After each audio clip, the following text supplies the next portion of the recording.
ఏ మాటతో నువ్వు బలపరచాలనుకుంటున్నావు? నీ బిడ్డలు ఆశ కలిగి వస్తున్నారయ్యా. అయ్యా నీ వాక్యముతో నువ్వు ఏది మాట్లాడతావని శ్రద్ధగా వినడానికి వస్తున్నారు ప్రభునైనా.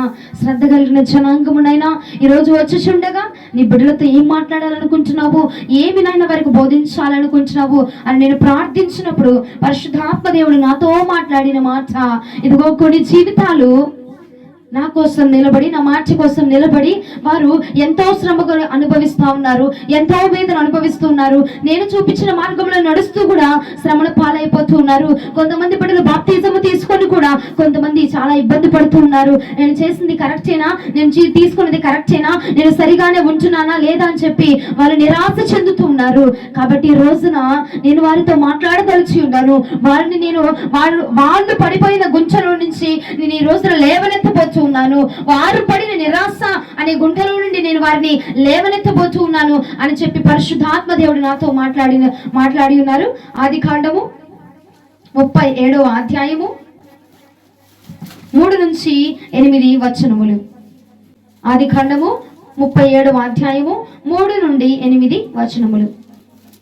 మరియు యోసేపు ఇశ్రాయేలు వృద్ధాప్యమందు పుట్టిన కుమారుడు కనుక తన కుమార్తెలందరికంటే ఎక్కువగా అతన్ని ప్రేమించి అతని కొరకు విచిత్రమైన నిలువుటంగి కుట్టించెను. అతని సహోదరులు తమ తండ్రి అతనిని ఎక్కువగా ప్రేమించుట చూచినప్పుడు వారు అతని మీద పగబట్టి అతనిని క్షేమ సమాచారమైనను అడగలేకపోయిరి. యోసేపు ఒక కల కని తన సహోదరులతో అది తెలియజెప్పగా వారు అతని మీద మరీ పగబట్టారంట. ఏం జరిగింది ఇక్కడ? ఏంటయ్యా ఈ మాట ఇచ్చావు, ఏంటి నీ బిడ్డలతో ఏం మాట్లాడాలనుకుంటే ఇక్కడ నాతో యోసేపు గారిని చూపించి, ఇదిగో నా బిడ్డల జీవితాలు కొందరు జీవితాలు ఇలాగ అయిపోతూ ఉన్నాయి. నేను చూపించిన కలే, నేను మాట్లాడిన మాటే, నేను మాట్లాడిన తరువాత అపవాదిగాడు గాని వారి కుటుంబమే గాని వారి చుట్టుపక్కల ఉన్న ప్రాంతంలో వారే గాని వారి మీద రేగిపోతూ ఉన్నారు, వారి మీద పగపట్టుతూ ఉన్నారు. యోసేపును కూడా తన తండ్రి ప్రేమించాడట. చిన్నవాడు కాబట్టి అందరికంటే చిన్నవాడు ఆఖరివాడు అని చెప్పి ప్రేమించిన యొక్క భార్య యొక్క కుమారుడు కాబట్టి అతిగా ప్రేమించి ఎక్కువగా ప్రేమించి తన కోసము ఒక విచిత్రమైన నిలువుటంగి కుట్టించి ఒక క్రొత్తగా ఒక అంగి కుట్టించి యోసేపుకి ఇచ్చాడంట యాకోబు గారు. అయితే అది చూచి మిగిలిన వారు కూడా, మిగిలిన 10 మంది సహోదరులు కూడా, ఇదిగో మేము వాడికంటే ముందు వచ్చిన వారు మేము ఉండగా మమ్మల్ని విడిచిపెట్టి వాడికి ఇచ్చారు, మమ్మల్ని విడిచిపెట్టి వాడికి నిలువుటంగి ఇచ్చాడు అని చెప్పి ఆ సహోదరుడైన యోసేపు మీద తన సహోదరులందరూ కూడా పగబట్టారంట. పగబడితే తరువాత మరలా దేవుడు యోసేపుకు ఒక కళ చూపించాడంట. ఒక కళ చూపిస్తే, ఇదిగో నా దేవుడు నాకు ఒక కళ చూపించాడు, మీ అందరి పనుల ముందు కూడా నా పన నిలబడి ఉన్నది, మీరందరి పనులు కూడా నా పనకి నమస్కారము చేస్తున్నాయి అని చెప్పి ఇలాగ నాకు దేవుడు కళ చూపించాడు అని చెప్పి కళ గురించి చెప్తూ ఉండగా ఇంకా మరింత కోపము, ఇంకా మరింత పగ, ఇంకా మరింత ద్వేషము, ఇంకా మరింత అసూయ యోసేపు మీద తన యొక్క అన్నలకు కలిగిపోయిందండి. హల్లెలూయా, హల్లెలూయా. అప్పుడు దాకా బానే ఉన్నారు, అన్న తమ్ముళ్ళు అందరూ బానే ఉన్నారు. ఎప్పుడైతే యోసేపుతో దేవుడు మాట్లాడాడో, ఎప్పుడైతే యోసేపు గురించి దేవుడు ఇలాగున నిన్ను ఇలా నిలబెట్టబోతున్నాను అని చెప్పాడో, లేదంటే తన తండ్రి ద్వారా ఒక విచిత్రమైన నిలువుటంగి కుట్టించి తనకి ఇచ్చి బహుమానాన్ని ఇచ్చాడో, యోసేపుని ఎప్పుడైతే దేవుడు గణపరచాలి అని చెప్పి చూస్తున్నాడో అప్పుడు తన జీవితంలో శత్రువులు ఎక్కువైపోయారు. హల్లెలూయా. ఎప్పుడైతే దేవుడు గణపరచాలని చూశాడో, ఎప్పుడైతే తన మాటను తెలియపరచాలనుకున్నాడో, ఎప్పుడైతే తనని అందరికంటే కూడా తనని ఘనముగా నిలబెట్టాలి, యోసేపుని నేను ఘనంగా నిలబెట్టాలి అని చెప్పి ఎప్పుడైతే యేసు ప్రభుల వారు అనుకున్నారో అప్పుడు తనకి చుట్టుపక్కల వారందరూ పగవారైపోయారు, చుట్టుపక్కల వారందరూ విరుద్ధం అయిపోయారు, చుట్టుపక్కల వారందరూ కూడా తన యొక్క బంధువులే, తన యొక్క కుటుంబం వారే పగవారైపోయారండి. పగబట్టేసి ఎప్పుడు చంపేద్దామా, ఎప్పుడు విండి నాశనం చేసేద్దామా, ఎప్పుడు విండి ఇదిగో కృంగుదలకు చేసేద్దామా అని చెప్పి చూస్తా ఉన్నారు. తన సొంత వారే. సహోదరుడా, ఇదిగో ఈ మాటతో నాతో దేవుడు మాట్లాడిన మాట ఏమిటో తెలుసునా? ఇదిగో ఎక్కడున్న బిడ్డలు కూడా, నీవు కూడా ఎప్పుడైతే దేవుడు నీ మీద ఒక ప్రణాళిక కలిగి ఉన్నాడో, ఆ ప్రణాళిక నీకు తెలిసి ఉన్నదో, దేవుడు ఒక బహుమానం ఇస్తానని నీకు చెప్పాడో, ఒక వాగ్దానం చేస్తానని నీకు చెప్పాడో, లేదంటే బాప్తిజం తీసుకున్నావు కనుక నేను ఇలా నడిపిస్తాను అని చెప్పి దేవుడు నీతో మాట్లాడాడు. దేవుడి పని నీ ద్వారా జరుగుతుంటే గాడట నిన్ను చూసి రేగిపోతూ ఉన్నాడట, నీ మీద ఎక్కువ పగబట్టిపోతూ ఉన్నాడంట. నీ బంధువుల ద్వారా, నీ కుటుంబం ద్వారా, నీ తోటి వారి ద్వారా నిన్ను అసహించుకునేలా చేసి నిన్ను పడద్రోయాలని చూస్తూ నిన్ను నీ కుటుంబాన్ని నాశనం చేయాలని చూస్తున్న వారు ఎక్కువైపోయారు. నువ్వేమనుకుంటున్నావంటే, ఏమ్మా ఈ దేవుని నమ్ముకున్నాను కాబట్టి, నిర్ణయం తీసుకున్నాను కాబట్టి నాకు ఈ శోధన, నాకు ఈ శ్రమ అని చెప్పి అనుకుంటున్నావు. కానీ ప్రియ సహోదరి సహోదరుడా, ఈ రాత్రి నేను నీకు ఒక మాటను జ్ఞాపకం చేయడానికి నేను వచ్చినాను. నా దేవుడి ప్రణాళిక నీ పక్షముగా ఘనమైనదిగా ఉన్నది కనుకనే నీ మీద ఘనమైన శోధనలు రేపబడతా ఉన్నాయి. అపవాదిగాడే గాని, నీ కుటుంబం వారే గాని, నీ తోచి వారే గాని అప్పుడు దాకా లేదండి. మీరు జ్ఞాపకం ఉంచుకోండి, ఎప్పుడైతే విచిత్రమైన అంగీ కుట్టించాడో అప్పటి నుంచి మొదలైపోయింది యోసేపుకి శిక్ష, యోసేపుకి పగ, యోసేపు మీద పగ. అప్పటి వరకు బాగానే ఉన్నారు. ఎప్పుడైతే కలలా వచ్చింది, దేవుడు నన్ను మీ అందరి ముందు ఘనంగా నిలబెడతా అన్నాడు అని చెప్పి యోసేపు ఎప్పుడైతే మాట్లాడాడో అప్పుడు విరోధులు లెగసపడ్డారు, అప్పుడు విరోధులు రేగిపోయారు, అప్పుడు జరిగిపోయింది. ఎప్పుడైతే నీ ద్వారా తండ్రి పని జరుగుతూ ఉన్నదో, నీ ద్వారా దేవుని పని జరుగుతూ ఉన్నదో, ఎప్పుడైతే దేవుని ఇష్టం నీ ద్వారా జరగబడుతుందో అప్పుడట అపవాదిగాడు రేగబడిపోతూ ఉన్నాడంట. నీ జీవితంలో అపవాదిగాడు రేగపోయి, అపవాదిగాడు నిన్ను పడద్రోతామని పగబట్టి నిన్ను పడేద్దామా అని చెప్పి చూస్తా ఉన్నాడు. ప్రియ సహోదరి సహోదరుడా, నీవు కనుక ఈ రాత్రి మాటలు వింటున్నారు, నీవే అయితే ఈ మాటలు దేవుడు నీకోసమే పలుకుతుంటే నీ చుట్టుపక్కల ఉన్న వాళ్ళందరూ నీకు విరోధంగా మాట్లాడుతున్నారు, కానీ నీ ముందుకు వచ్చి మంచిగా మాట్లాడుతున్నారు, నీ వెనక్కొచ్చి నీ గురించి విరోధంగా మాట్లాడుతున్నారు. పగబట్టి ఎందుకు బాప్తిజం తీసుకుంది అని చెప్పి నీ గురించి నానా మాటలు మాట్లాడుకుంటూ ఉన్నారట. నా పరిశుద్ధాత్మ దేవుడు నాకు తెలియపరిచిన మాట నీ మీద. హల్లెలూయా. నీవు దేవుని పని చేస్తూ ఉంటే, ఆ మందిరానికి వెళుతూ ఉంటే నిన్నట పగబడుతూ ఉన్నారంట. దేవుని మందిరానికి వెళుతూ ఉంటే నీ మీద సూటిపోటి మాటలు మాట్లాడుతూ ఉన్నారంట. దేవుని పని జరిగిస్తా ఉంటే నిన్ను అదొక రకంగా చూస్తా ఉన్నారంట, నిన్ను చిన్న చూపు చూస్తా ఉన్నారంట. దేవుని పని జరిగిస్తా ఉంటే, దేవుని వాక్యాన్ని నువ్వు వింటా ఉంటే, దేవుని యొక్క నామాన్ని స్మరిస్తూ ఉంటే, నువ్వు బాప్తిజం తీసుకొని దేవుని యొక్క మందిరానికి వెళుతూ ఉంటే నిన్ను చిన్న చూపు చూస్తూ ఉన్నారంట. యోసేపుని పగబట్టినట్టుగా నిన్ను కూడా, నీ కుటుంబం వారే, నీ బంధువులే, నీ వారే, అందరూ నీ వారే నిన్ను పగబట్టారంట. ఎప్పుడైతే దేవుడి మాట వచ్చిందో, కళ ఎప్పుడు వచ్చిందో, దేవుడి దర్శనం ఎప్పుడైతే చూపించాడో, ఎప్పుడైతే నేను ఘనపరుస్తాను అని చెప్పాడో అప్పుడు పగవారు ఎక్కువైపోయారండి. నీవు బాధపడబాక. ఆ పగవారిని బట్టి ఈ రోజున నా దేవుడు, నా ప్రియ దేవుడు అంటూ ఉన్నాడు, నువ్వు బాధపడాల్సిన అవసరం లేదు. యోసేపు పనిని నేను నిలబెడతానని వాగ్దానం చేశాను కనుక నేను ఖచ్చితంగా నిలబెడతాను. ఎన్ని శ్రమలు వచ్చినా, ఎన్ని ఆటంకాలు వచ్చినా, మధ్యలో ఎన్ని వచ్చినా నీ పన లెగిసి నిలబోతా ఉన్నది. నిన్ను కనపరుస్తాడు నా ప్రభు. ఎందుకంటే లోకానుసారముగా మాటలు మాట్లాడుకోవట్లేదు, లోకానుసారమైన ముచ్చట్లను కూర్చోలేదు, లోకానుసారమైన ఇంట్లోకి వచ్చి కూర్చోలేదు. నువ్వు దేవుని యొక్క ప్రార్థన స్థలంలో కూర్చుని ఉన్నావు, దేవుని యొక్క వాక్యము దగ్గర కూర్చుని ఉన్నావు, దేవుని యొక్క నోటి మాట దగ్గర కూర్చుని ఉన్నావు కనుక నా దేవుడు నిన్ను గణపరచబోతా ఉన్నాడు. లోకములో కలిసినట్టుగా, లోకస్తులు ఉన్నట్టుగా నీవు ఉండలేదు ప్రియ సహోదరి సహోదరుడా. లోకంలో ఉన్నవారట దేవుని పనిని విడిచిపెట్టేసి, దేవుని మాటను విడిచిపెట్టేసి వారి పనులను నిమిత్తమైపోయారు. కానీ నీవు దేవుని పని కోసం నీవు నిలబడిన నీతో నా పరిశుద్ధాత్మ దేవుడు అంటున్నాడు, నీవు ప్రత్యేకించబడ్డావు. లోకంలో నుంచి నీవు ప్రత్యేకించబడ్డావు, లోకంలో నుంచి నువ్వు వేరు చేయబడ్డావు, లోకంలో నుంచి నువ్వు విడిచిపెట్టి దేవుని మందిరంలోకి వచ్చి కూర్చున్నావు కనుక, ఆయన మాటలు వింటున్నావు కనుక ఈ రాత్రి నా ప్రభు, నా పరిశుద్ధాత్మ దేవుడు ఈ 2025 సంవత్సరంలో నీ పన్నులో లేవనెత్తబోతా ఉన్నాడు. నీ పన లెగవబోతా ఉన్నది, నీ శిరస్సు లెగవబోతా ఉన్నది. యేసునామము. హల్లెలూయా, హల్లెలూయా. ప్రత్యేకించబడ్డాడు. వారి అన్నలతో కలిసి కుట్ర బాలేదు. వారి అన్నలట దేవుని విషయంలో గాని, లోకంలో గాని అబద్ధాలు ఆడుతూ ఉండేవారంట, మోసాలు చేస్తూ ఉండేవారంట. దేవునికి గాని, తండ్రికి గాని విధేయత చూపించకుండా నడుచుకుంటూ ఉండేవారట. కానీ యోసేపు అలా కాకుండా దేవుని మార్చుకు లోబడిపోయాడు. దేవుడు ఏం చెప్తే అది లోపడిపోయాడు. దేవుడు ఏం చేయమంటే అది చేసేసి, ఇదిగో తండ్రి ఏది చెప్తే అది చేసేవాడట, తండ్రి ఏది చెప్తే అది వినేవాడట. అందుకు తండ్రికి ఇష్టడైపోయాడు. అమ్మా ఈ పని చేయొద్దన్నాడు దేవుడు అంటే నువ్వు చేయకుండా ఉంటున్నావా? నీ దేవుడి ఇటు వెళ్ళొద్దన్నాడమ్మా అంటే నువ్వు వెళ్ళకుండా ఉంటున్నావా? దేవుడి మార్గాన్ని చూడొద్దన్నాడు, ఇది వెళ్ళొద్దన్నాడు, ఇదిగో ప్రార్థన టయానికి పెట్టమన్నాడు అని చెప్తే నువ్వు టయానికి తీసుకురాగలుగుతున్నావా? హల్లెలూయా. ఆ దేవుని మాట వినే జనాంగంలో ఈ రాత్రి నువ్వు నేను కూడా ఉండాలి ప్రియ సహోదరి సహోదరుడా.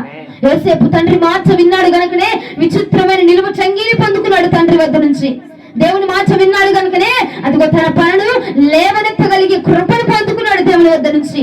ఈ రోజున నీవు కూడా కృపను పొందుకోవాలి అనుకుంటే గనక దేవుడు తండ్రి అయిన యెహోవా యేసు ప్రభువు వారు ఏ మాట నీకు సెలవిస్తా ఉన్నారు వాక్యము, ఆ వాక్యాన్ని విని దానిని నెమరు వేసుకోవాలి.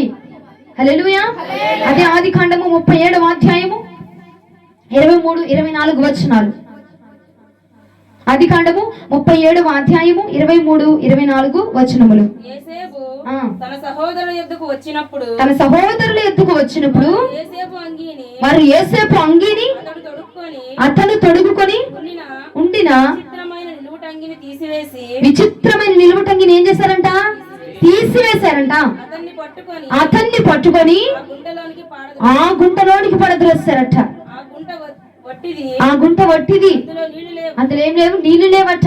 అక్కడ ఏం జరిగిందంటే అండి, తన సహోదరుడు మాకంటే ఇగో యోసేపు ఉన్నాడు, వాడిని నాకంటే చిన్నోడు, నాకంటే ఎన్నో సంవత్సరాల తర్వాత పుట్టినోడు, వాడికి నిలువుటంగి ఇచ్చాడు, వాడికి కళ చూపించి, వాడికి దర్శనం చూపించి వాడిని ఎదిగిస్తాను అని చెప్పి అంటున్నాడు, వాడి సరస్సు లేవనెత్తిస్తాను అంటున్నాడు అని చెప్పి వాళ్ళు బాధపడి యోసేపు అంట వాళ్ళ దగ్గరికి వెళ్ళినప్పుడు యోసేపు వేసుకున్న నిలువుటంగి ఉంది చూసారా, ఆ కొత్తంగి ఉంది చూసారా, విచిత్రమైన నిలువుటంగి వాళ్ళ తండ్రి కుట్టించాడే, ఆ అంగినట చింపివేసి తీసివేసేసారంట. అతని మీద నుంచి తీసివేసి అక్కడ ఒక పక్కన గుంట ఉంటే ఆ గుంటలోకి తోసేసారంట.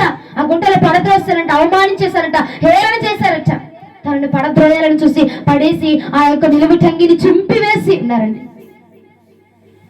నీవు కూడా నేను ఇప్పుడిప్పుడే వెతుకుతున్నాను, ఇప్పుడిప్పుడే వెళుతున్నాను మందిరానికి, నాకంటే ముందుగా వచ్చిన వాళ్ళు ఎంతో మంది ఉన్నారు అని చెప్పి నువ్వు ఆలోచించక వాడితో నీకు అనవసరము, వాళ్ళకంటే నీవు ప్రత్యేకించబడ్డావు. యోసేపు నా అన్నలు నాకంటే పెద్దవాళ్ళే, అయ్యా వారి పనిని లేవనెత్తు, నన్ను గణహీనపరచు అని చెప్పి ప్రార్థన చేయలేదు. ఇదిగో నా పరిశుద్ధాత్మదేవుడు నాకే మాట ఇచ్చాడు, నన్ను ఖచ్చితంగా నన్ను నిలబెడతాడు, నా పైన ఖచ్చితంగా లేవనెత్తబడింది అని చెప్పి ధైర్యంగా మాట్లాడాడు. ఈ రోజు నా ప్రియ సహోదరుడా, నీతో పరిశుద్ధాత్మ దేవుడు ఏ వాక్యాన్ని మాట్లాడుతున్నాడో ఆ వాక్యాన్ని సూటిగా స్పష్టముగా విని ఆ వాక్యాన్ని నువ్వు భయపడక బెదురు పడక నువ్వు ఆ వాక్యాన్ని ధరించుకొని ఆ మాటని పలుకు. యేసు నామములో అది పలికితే అది జరగబోతా ఉన్నది. అమ్మో చెప్పారు, అది జరిగిద్దా, నేను చేయగలనా, నా వల్ల అయ్యిద్దా, నేను ఉండగలనా, నేను వెళ్ళగలనా, నేను చేయగలనా, నా వల్ల అవ్విద్దా, ఈ మాటలంతా నీకు అనవసరం. అలా అనుకోబాక. ఎంతమంది వచ్చి నీ నిలువుటంగిని చీల్చివేసినా, ఎంతమంది వచ్చి నిన్ను గుంటలో పడవలసినా సరే నువ్వు భయపడాల్సిన అవసరం లేదు, బెదిరి పడాల్సిన అవసరం లేదు. అదే అధ్యాయం 28వ వచనంలోకి రండి. మిద్యామీనులైన వర్తకులు మీ మీదగా వెళ్ళుచుండగా వారు ఆ గుంటలో నుండి యోసేపును పైకి తీసి ఇస్మాయేలుకు 20 తులముల వెండిని అతనికి అమ్మి వేసిరి. ఏం చేశారంట? మొదటిగా అంగీని చించేశారు, రెండవదిగా పడేశారు, గుంటలో పడేశారు, మూడవదిగా ఇస్మాయిలీలకు అమ్మి వేసేసారు. మాకు వద్దు వీడని చెప్పి అమ్మి వేశారు. ఎన్నిసార్లు తృణీకరించబడ్డాడు, ఎన్నిసార్లు పడద్రోయబడ్డాడు.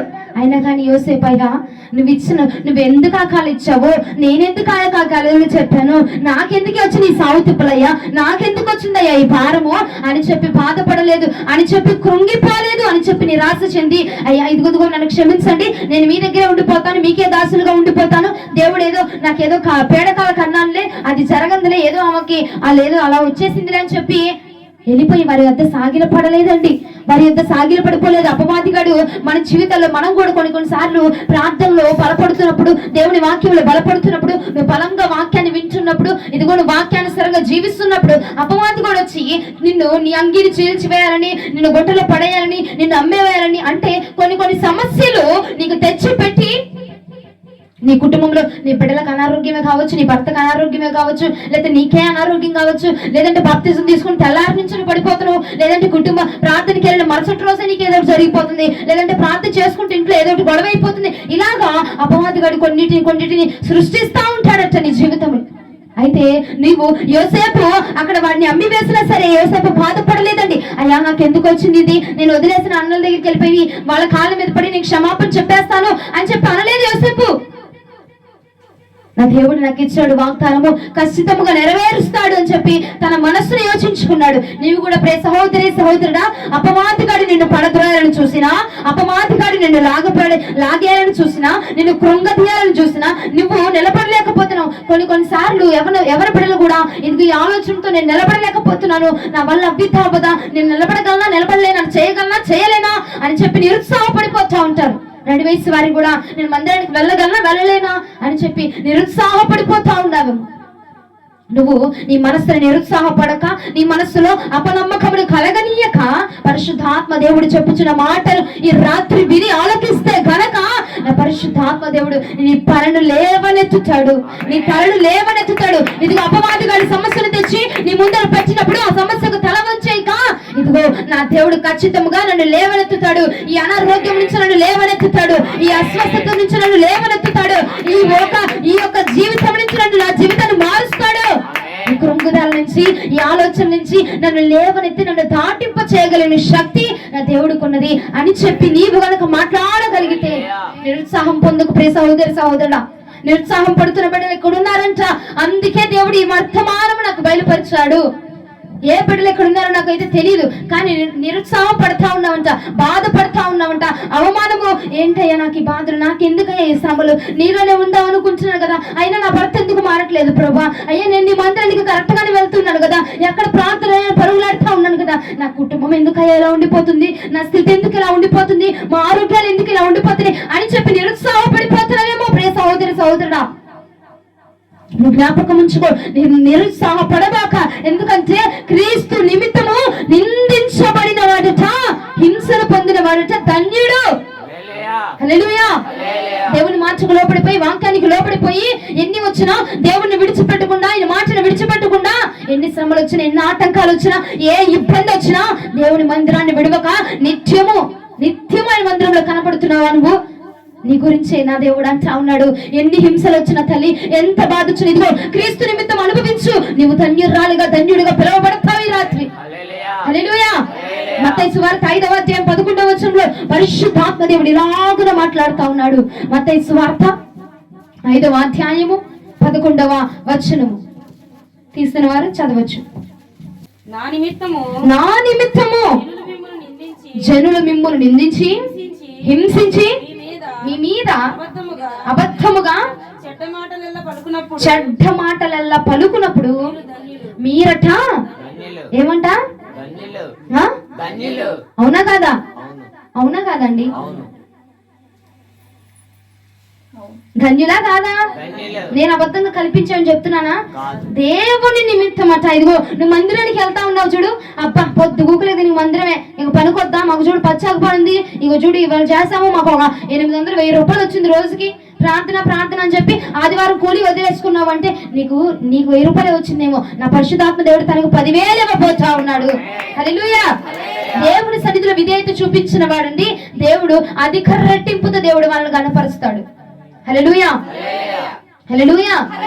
నీతి నిమిత్తం దేవుడి పనికి నువ్వు మందిరానికి వెళ్తా ఉంటే ఒక అమ్మ వచ్చి, ఇవాళ ఏమి వెళ్తా ఉన్నావు వారం ఇప్పుడు పచ్చాలు జరుగుతుంది, ఇది సీజన్ కదా, రా ఆదివారం పూట ఏమైందిలే, ఇంకో ఆదివారం లేకపోతే వచ్చే 4 నెలల తర్వాత వెళ్తూ కానీ రా, ఇప్పుడు పని జరుగుతుంది, రోజుకు 1000 రూపాయలు వస్తాయి, ఎందుకు 1000 రూపాయలు పోగొట్టుకుంటావు, కూడుకో కొట్టుకో దేనికో దానికి పనికొస్తాయిగా, నీ పిల్లలకైనా పనికొస్తాయి, స్కూల్కైనా పిల్లలకైనా పనికొస్తాయి, లేకపోతే బట్టలకైనా పనికొస్తాయి, రా అని చెప్పి నేను పిలుస్తా ఉంటే నీవు కనుక ఇదిగో నా దేవుని మందిరము కంటే, నా దేవుని మాట కంటే, నా దేవుని సన్నిధి కంటే నాకేది ఎక్కువ కాదు, పోతే పోయింది, ఆదివారపు పని విడిచిపెట్టేసినా పర్వాలేదు, నా దేవుని మందిరం నేను కూర్చుంటే చాలు, అదే నాకు ₹1,00,000 అని చెప్పి నీవు కనుక భావించి ఆ పనిని, ఆ మాటని విడిచిపెట్టి కనుక నీవు వస్తే ఆమె నిన్ను అవమానంగా చూడొచ్చేమో, ఆమె నిన్ను గణపరచకుండా నిన్ను చెడ్డ మాటలు నీ గురించి పలకచ్చేమో, పద్దాగా ఓ మందిరం అని తిరుగుతా ఉండిద్ది అని చెప్పి నీ గురించి అనుకోవచ్చేమో. కానీ నా పరిశుద్ధాత్మ దేవుడు ఆ స్థలం ముందు, ఆ సమయం ముందు నిన్ను చూసి తాను ఎంతో సంతోషపడతాడు.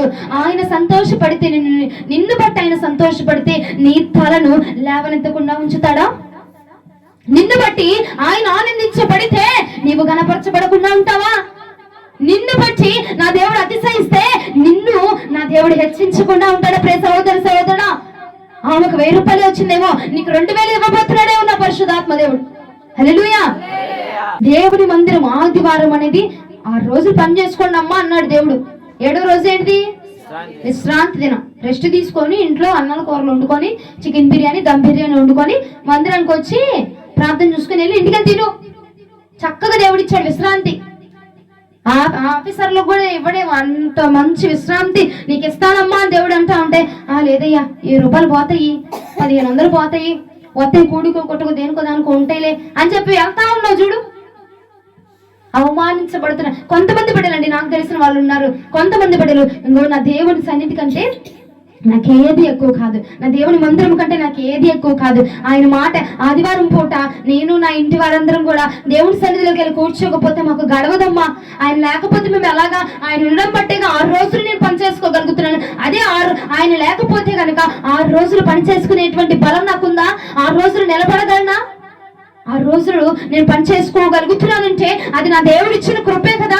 అందుకే 7వ రోజు వెళ్ళి నా దేవుడికి కృతజ్ఞతాస్తుతులు తెలియజేస్తా ఉన్నాను. 7వ రోజు నిండారుగా నా దేవుడి కనపరిస్తే మరలా సోమవారము నేను మరలా అధికమైన బలంతో వచ్చి నేను పని చేసుకోవడానికి దేవుడు నాకు బలాన్ని ఇస్తాడు అని చెప్పే బిడ్డలు ఉన్నారండి. హల్లెలూయా. వారిని బట్టి దేవునికి మహిమ కలుగును గాక. నేను మీకు అందరికి అర్థం అవ్వాలని చెప్తున్నా ఏంటంటే 6 రోజులు పని చేసుకోవాలి, 7వ రోజు నా విశ్రాంతి దినము. అది దేవుని మందిరంలో తప్పక గడపాలి. హల్లెలూయా.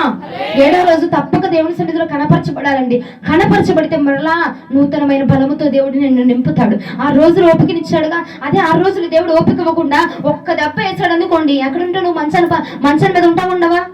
ఒక దెబ్బ వేసాడు అనుకోండి, జ్వరం వచ్చింది ఏదోటి పంపించాడు అనుకో, ఎక్కడుంటా నువ్వు పని చేసుకోగలవా? 6 రోజులు మంచం మీదకు వెళ్ళనీయకుండా, కొనుక్కు రానియకుండా, బాధ రానియకుండా, జ్వరం రానియకుండా, ఇబ్బంది రానియకుండా దేవుడు నిన్ను కాపాడుతుంటే 7వ రోజు కృతజ్ఞత రోజుగా దేవుని సన్నిధిలో కనపరచబడలేకపోతున్నావు. జ్ఞాపకం ఉంచుకోండి. 6 రోజులు ఏమైనా చేసుకో, 7వ రోజు విశ్రాంతి దినము. ప్రార్థనలో దేవునికి కనపరచబడాలి. నీవు గనక ప్రార్థనలో కనపరచబడితే దేవుడు నిన్ను కనపరుస్తాడు. ఆయన అంటూ ఉన్నాడు మత్తయి సువార్త 5వ అధ్యాయం 11వ వచనంలో, ఇదిగో నీతి నిమిత్తము హింసించబడిన వారచ్చా ధన్యులు. నువ్వు ఎవరితోనూ కొట్టించుకోవాల్సిన అవసరం లేదు, ఎవరితోనూ తిట్టించుకోవాల్సిన అవసరం లేదు. హింస అంటే కొరడాలతో కొట్టించుకోవడము, ముళ్ళతో లాగించుకోవడం, ముళ్ళ కిరీటం పెట్టించుకోవడము, ఉమ్ము వేయబడడం, ఇది కాదు నీకు హింస. నీ పనులు మానుకుంటురా, అది నీకే పెద్ద హింస కదా. ఈ ఉలిచి ప్రాంతానికంతా నాకు తెలిసి ఇదే పెద్ద హింస. ఆదివారం పూట పని మాని మందిరానికి వెళ్ళమ్మా అని చెప్పారంటే అదే పెద్ద హింస. అది దాన్ని అనుభవించరా, నువ్వు ఆ హింసను అనుభవించరా? మందిరంలో కనపడు. 7వ రోజు పరిశుద్ధాత్మ దేవునికి కనపరచబడు. నువ్వు కనపరచుకో. అయ్యా 6 రోజులు బలం ఇచ్చావు కదా, 7వ రోజు వచ్చి నీ సన్నిధిలో కూర్చున్నా. నన్ను ఎంతో మంది ఎన్నో మాటలు అంటున్నారు, నా గురించి ఎన్నో చెడ్డ మాటలు చెప్పుకుంటున్నారు సన్నిధికి వస్తున్నానని. అయినా పర్వాలేదు, వాళ్ళందరి ముందు నన్ను నా తల పైకి లేవనెత్తని ప్రార్థించి మరలా వారం నీ పనుల పైకి లేవాలంత పోతా ఉన్నాడు నా ప్రభు. నేను గణపరచబోతున్నాడు. ఎక్కడైతే అవమానాలు పొందావో అక్కడే నిన్ను నా దేవుడు పరిశుద్ధాత్మ దేవుడు నిన్ను కనపరుస్తాడు. హల్లెలూయా. శేషించిన వారు మాత్రమే ఘనతను పొందుతారండి. ఎవరిని పడితే వాళ్ళని ఆయన ఏర్పరచుకోరు. ఈ రోజున ఈ వాక్యం వింటున్నావంటే నిన్నే ఏర్పరచుకున్నాడేమో నా పరిశుద్ధాత్మ దేవుడు, నిన్నే ఏర్పరచుకున్నాడేమో. 7వ వారమున 7వ రోజున నువ్వు మందిరంలో కనపరచబడుట నా తండ్రి చిత్తమై ఉన్నదేమో. హల్లెలూయా. మీకా గ్రంథము యాకోబు సంతతి తప్పక నేను మీ అందరిని పోగు చేయుదును. ఇశ్రాయేలులో శేషించిన వారిని తప్పక సమకూర్చుదును. హల్లెలూయా. ఇశ్రాయేలులో శేషించబడిన వారిని తప్పకుండా ఎలాగున్నా, ఏ పరిస్థితుల్లో ఉన్నా, ఎక్కడున్నా సరే దేవుడట సమకూర్చుకుంటాడంట. ఆయన పని కోసం ఏర్పాటు చేసుకుంటాడంట. శేషించబడిన వాడు అంటే ఆయన కోసం, ఆయన చిత్తములో ఏర్పరచబడిన వాడు. హల్లెలూయా. ఈ రోజున ఎంతో మందికి లేని కృప అండి, ఎంతో మందికి లేదు ఈ వాక్యం వినే కృప. కానీ నీకు నాకు పరిశుద్ధాత్మ దేవుడు ఇచ్చాడు. వినడానికి నీకు నాకు నా దేవుడు అనుగ్రహించిన కృప. ఎంతో మంది కాలము గతించారండి. తింటూనే చనిపోతా ఉన్నారు, నడుస్తూ చనిపోతున్నారండి. పడుకొని కూడా నిద్రలో మరలా పడుకుంటే లెగుస్తున్నారు, లెగవట్లేదు కూడా తెలియట్లేదు. అలాంటి అకాల మరణాలు జరుగుతున్నాయి. కానీ నా పరిశుద్ధాత్మ దేవుడు నిన్ను ప్రాణముతో నిలబెట్టాడు. ఆయన సన్నిధిలో నిన్ను ప్రాణముతో సజీవుల లెక్కల ఉంచి సజీవురాలిగా ఆయన మంత్రము నిలబెట్టుకుంటున్నాడు కనుక నీవు కృతజ్ఞతను చూపించాలి. హల్లెలూయా. శేషించబడిన వారట ఎలాగున్నా, ఏ స్థితిలో ఉన్నా, ఎక్కడున్నా, నువ్వు ఎలాంటి స్థితిలో పడిపోయినా నా దేవుడు అంటే తీసుకొని వచ్చి ఆయన సన్నిధిలో సమకూర్చుకుంటాడంట. ఆయన నిన్ను ఏర్పరచుకుంటాడంట. హల్లెలూయా. శేషించబడిన వారు, ఏర్పరచబడిన వాడు, దేవుని కోసము, దేవుని పని కోసం ఏర్పరచబడిన వారంటే ఎంతో ధన్యత. నువ్వు నీతి నిమిత్తము, దేవుని పని నిమిత్తము హింసించబడుతున్నా సరే, మందిరానికి వెళుతూ ఉంటే అనేక మంది అనేక మాటలు అంటూ ఉండాలి. నిన్ను చర్చికి వెళ్తా ఉంటే మాట్లాడుతూ ఉన్నారా, ప్రార్థనకు వెళ్తా ఉంటే మాట్లాడుతూ ఉన్నారా, అయినా సరే విడిచిపెట్టు, ఆ మాటల్ని విడిచిపెట్టు. దేవుడు మాట్లాడుతున్న మాటని రాత్రి పట్టుకో.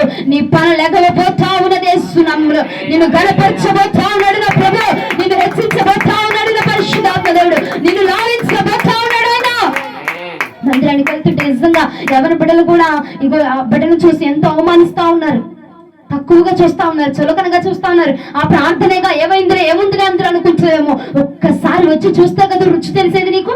ఒక్కసారి వింటే కదా వాక్యంలో ఉన్న రుచి తెలిసేది. ఒక్కసారి అనుభవిస్తే కదా ఆ పరిశుద్ధాత్మ దేవుని శక్తిలో ఉన్న అభిషేకంలో ఉన్న రుచి ఏంటో నువ్వు తెలుసుకుని అనుభవిస్తేనే కదా, నువ్వు అనుభవిస్తేనే కదా దాని రుచి ఏంటో నీకు తెలిసింది. అనుభవించకుండా ఎన్నో మాటలు అంటూ ఉంటే నువ్వు బాధపడకు ప్రియ సహోదరి. అనుభవిస్తున్న నీవు ఆత్మను పొందుకుంటుంటే కూడా ఏంటో ఏమో జరిగిపోతుంది, ఆమెకి ఏదో పట్టేసింది అని చెప్పి మీరు చుట్టుపక్కల ఉన్న ఇక్కడ ఉన్న వాళ్ళు అందరూ అనుకుంటా ఉన్నారు. కానీ వారు ఆత్మను అనుభవిస్తా ఉన్నారు, పరిశుద్ధాత్మ దేవుని అనుభవిస్తా ఉన్నారు. నీకు తెలియదు కాబట్టి నువ్వు అనుభవించలేకపోతున్నావు, కానీ వారు అనుభవిస్తా ఉన్నారు. నీవు కూడా అడుగు, ఈ రాత్రి నువ్వు అడుగు, అయ్యా నా మీద కూడా దిగిరా. పరిశుద్ధాత్మ అనుభవిస్తే ఆత్మ లేని వాడికి నా వాడు కాలం లేఖనం సెలవిస్తుంది. పరిశుద్ధాత్మ ఉంటేనండి అక్కడ స్వస్థతలు జరుగుతాయి. పరిశుద్ధాత్మ దేవుడు ఉంటేనే నీ కుటుంబంలో విడుదల జరిగిద్ది. కొన్ని సంవత్సరాలుగా బానిసత్వపు కాడిలో ఇరుక్కుపోయిన నీ కుటుంబం విడుదల పొందాలంటే ఏం చేయాలో తెలుసునా? ఈ రాత్రి దేవుని ఆత్మాభిషేకాన్ని నువ్వు పొందుకుంటేనే నీ కుటుంబంలో ఆ కాడి విరగొట్టబడతా ఉన్నది. ఆ కాడి గాని, ఆ సమస్యలు గాని, ఆ రోగాలు గాని, ఆ బానిసత్వం గాని తెగిపోవాలంటే ఆ పరిశుద్ధాత్మ దేవుని నువ్వు అడిగితేనే, ఆ పరిశుద్ధాత్మను పొందుకుంటేనే ఆ కాడి విరగొట్టబడుతుంది. ప్రియ సహోదరి సహోదరుల, శేషించబడిన వారు మాత్రమేనండి ఆయన పనిలో ఎక్కడ ఉన్నాయి, ఎలాగున్నాయంట ఆయన సమకూర్చుకుంటారంట. నీకు అపాయం వచ్చినా, నీకు బాధ వచ్చినా, శోధన వచ్చినా అన్నిట్లో కూడా ప్రభు నీకు తోడై ఉంటాడు. ఎందుకంటే నువ్వెవరు అందరిలాంటి దానివి కాదు, అందరిలాంటి వాడివి కాదు. ప్రత్యేకించబడిన వాడు, ప్రత్యేకమైన ధనము, దేవునికి ప్రత్యేకమైన ధనము, దేవునికి ఇష్టమైన ధనము, శేషించబడిన ధనము. అందరిలో కల్లా ఇదిగో ఈ ప్రాంతంలో అందరిలో కల్లా ఎవరికి దేవుడికి ఇష్టం అంటే నీ పేరు చెప్తాడేమో పరిశుద్ధాత్మ దేవుడు. అలాంటి ఇష్టమైన దానివి, అలాంటి ప్రత్యేకించబడిన దానివి కనుక నిన్ను నేను సమకూర్చుకుంటాను, నిన్ను నేను ఘనపరుస్తానని చెప్పి నా పరిశుద్ధాత్మ దేవుడు మాట్లాడుతున్నాడు. హల్లెలూయా, హల్లెలూయా. మరి నువ్వేం చేయాలి? నువ్వు నేను ఏం చేయాలి అని అంటే గనుక సిద్ధపడాలి. హల్లెలూయా, సిద్ధపడాలి. నిన్ను నువ్వు సిద్ధపరచుకొని, దేవుని కోసం నిన్ను నువ్వు సిద్ధపరచుకొని. యోసేపు ఆ కళ వచ్చిన తర్వాత ఎన్నో, కళ రాకముందు బాగానే ఉన్నాడు, కళ వచ్చిన తర్వాతే ఎన్నో అవమానాలు, ఎన్నో నిందలు. అప్ప పడ్డాడా, లేచాడా, కొట్టించుకున్నాడా, చెరసాలలో వేయబడ్డాడా, అన్ని పడని నిందలు కూడా పడవలసి వచ్చిందండి యోసేపుకు. ఎందుకునో తెలుసా? దేవుడి మాట ఎప్పుడైతే ప్రత్యక్షపరచబడిందో, ఎప్పుడైతే దేవుడి మాటను గ్రహించాడో, ఎప్పుడైతే దేవుడి మాటను విన్నాడో, లేఖనాన్ని వింటున్నాడో, మందిరానికి వెళ్ళాడో, అప్పుడే నుంచి తనకు మొదలైపోయిందండి. కానీ యోసేపు ఎందుకు నాకు వచ్చిన ఇన్ని బాధలు, నాకెందుకు చెరసాల్లో వేయించబడడం, నాకెందుకు వాళ్ళతో కొట్టించుకోవడం, నాకెందుకు వాళ్ళకి అమ్మపడడం, నాకెందుకు వాళ్ళతో నేను ఈ బాధలు పడడం, నాకెందుకు అని చెప్పి విడిచిపెట్టలేదండి. తనను సిద్ధపరచుకున్నాడు, తనను ప్రేరేపించుకున్నాడు, తనను మోటివ్ చేసుకున్నాడు, తనను సిద్ధపరచుకుని తన ఆత్మను తను రగిలించుకున్నాడు. నీవు కూడా ఇదిగో మందిరానికి వెళుతుంటే ఎన్నో ఆటంకాలు వస్తున్నాయా? నిన్ను నువ్వు సిద్ధపరచుకో, నిన్ను నువ్వు అలంకరించుకో. ఇదిగో నేను మందిరానికి వెళ్ళాలి, ఎలాగైనా ఏం జరిగినా నేను మందిరంలో నా దేవుడికి కనపరచబడాల్సిందే అని చెప్పి ప్రతి విషయంలో కూడా ఇంకా రాకడ కోసం నిన్ను నువ్వు సిద్ధపరచుకోవాలా. యోసేపు జీవితంలో ఏం జరిగిందో చూపిస్తా చూడండి. ఆదికాండము 39వ అధ్యాయము, ఆదికాండము 39వ అధ్యాయము 6 నుండి 12 వచనములు. అతడు తనకు కలిగినదంతయు యోసేపు చేతికి అప్పగించి తాను ఆహారం తినుడు తప్ప తనకేమి ఉన్నదో ఏమి లేదో విచారించిన వాడు కాడు. యోసేపు రూపవంతుడును సుందరుడైన ఉన్నాడు. అటు తరువాత అతని యజమానుని భార్య యోసేపు మీద కన్ను వేసి అతనితో శయనించమని చెప్పాను. అయితే అతడు ఒప్పక నా యజమానుడు తనకు కలిగినదంతయు చేతికి అప్పగించెను కదా, నా వశము తన ఇంటిలో ఏమి ఉన్నదో అతడు ఎరుగడు. ఈ ఇంటిలో నాకంటే పైవాడు ఎవడునూ లేడు. నీవు అతని భార్యవైనందున నిన్ను తప్ప మరి దేనిని నాకు అప్పగింపగా ఉండలేదు. కాబట్టి నేనట్లా ఇంత ఘోరమైన దుష్కార్యము చేసి దేవునికి విరోధముగా పాపము కట్టుకొందునని తన యజమాని భార్యతో అనెను. దినము దినము ఆమె యోసేపుతో మాట్లాడుచుండెను. కాని అతడు ఆమెతో శయనించుటకైనను ఆమెతో నుండుటకైనను ఆమె మాట వినేవాడు కాడు. అట్లుండగా ఒకనాడు అతడు తన పని మీద ఇంటి లోపలికి వెళ్ళినప్పుడు ఇంటి మనుషులలో ఎవరునూ అక్కడ లేరు. అప్పుడు ఆమె అతని పై వస్త్రమును పట్టుకొని తనతో సైనింపమని చెప్పగా అతడు తన వస్త్రమును ఆమె చేతిలో విడిచిపెట్టి తప్పించుకొని బయటికి పారిపోయాను. హల్లెలూయా. యోసేపుకి ఇక్కడ ఒక అవకాశం వచ్చింది. ఆ అవకాశం వస్తే యోసేపు ఏం చేశాడు? ఇదిగో పోతీఫర్ భార్య అంటే వచ్చి, ఇదిగో నువ్వు నాకు నచ్చావు, నువ్వు నాకు కావాలి అని చెప్పి తనని ఇష్టపడి, ఎందుకంటే యోసేపు సుందరంగా ఉన్నాడు కాబట్టి తనని ఇష్టపడి, తనతో ఉండడానికి ఇష్టపడింది తన దగ్గరికి వచ్చి అడగగా యోసేపు ఆ పోనీలే, నాకు అవకాశం వచ్చిందిగా, ఎంతో రాని కదేమా, రాని పర్వాలేదులే, నాకు ఈ దేవుడు ఇక్కడ దాకా తీసుకొచ్చాడు, ఏమన్నా నాకు ఇచ్చి నా పైకి లేపుతాడేమో, ఏమో నాకు రానయింది కదా, ఏమోని నేను పెళ్లి చేసుకుంటే నేను రాజును అవుతాను కదా, ఇలాగ నా పనిని లేవనెత్తుతాడేమో అని చెప్పి వక్రీకరంగా ఆలోచించలేదండి యోసేపు. ఆలోచించకుండా యజమానుని భార్యని అలాగ నేను ఊహించుకోలేను, అలాగ నేను చేయలేను తల్లి అని చెప్పి అక్కడ తన వస్త్రాన్ని సైతము ఆమె చేతిలో విడిచిపెట్టేసి పారిపోయాడు. మనమైతే ఏమనుకుంటామంటే, ఏమో దేవుడు నాకు కళ చూపించాడుగా, నా పనిని లేవనెత్తుతా అన్నాడుగా, ఇగో ఈమె పోతీఫర్ భార్య అంటే రాణి కదా, ఈ రాణిని కనుక నేను చేసుకుంటే నేనేమైపోతాను? రాజైపోతాను. ఒకవేళ ఇలాగ నన్ను దేవుడు కనపరచాలనుకుంటున్నాడేమో, రాజుగా ఈ ప్రాంతానికి నన్ను చేయాలనుకుంటున్నాడేమో, ఇదేనేమో నా పని ఇలాగే లేవనెత్తాలనుకున్నాడేమో, నా పనిని ఇలాగనే హెచ్చించాలనుకుంటున్నాడేమో అని చెప్పి యోసేపు అనుకోకుండా ఆ స్థానాన్ని విడిచిపెట్టి వేరొకరి దాని మీద నన్ను అధికారినిగా నియమించేవాడు కాదు నా దేవుడు.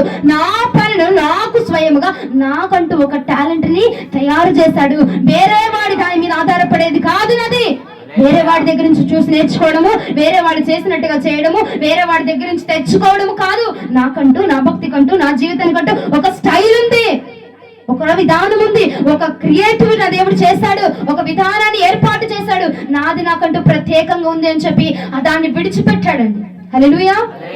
ఇంత శోధన, ఇంత శ్రమ ఎందుకు రావాలి, ఎందుకు జరగాలి అంటే దేవుడు అండి నిన్ను పనిదానిగాను నియమించాలనుకోవట్లేదు, ఒక రాజుగా రాణిగా నియమించాలనుకుంటున్నాడు. కాబట్టి ఆ రాజుకు రాణికి పోస్టులకు తగినట్టుగా ఆ శిక్షలు, ఆ శోధనలు, ఆ యొక్క నిందలు నీ మీద పడతా ఉన్నాయి.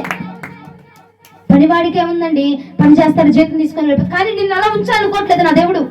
పనిదానుగాను అక్కడ ఉంచాలనుకోవట్లేదు. నీ స్థానాన్ని గణపరచాలనుకుంటున్నాడు పరిశుద్ధాత్మ దేవుడు. నీ స్థానాన్ని హెచ్చించాలనుకుంటున్నాడు. ఒక రాజుగా రాణిగా నిలబెట్టాలనుకుంటే ఆ మాత్రం శోధన ఉండాలి కదా, ఆ మాత్రము దేవుడు నిన్ను గణపరచాలనుకుంటున్నాడు కనుక ఆ మాత్రం నింద నిమిటికి రావడము సహజమే.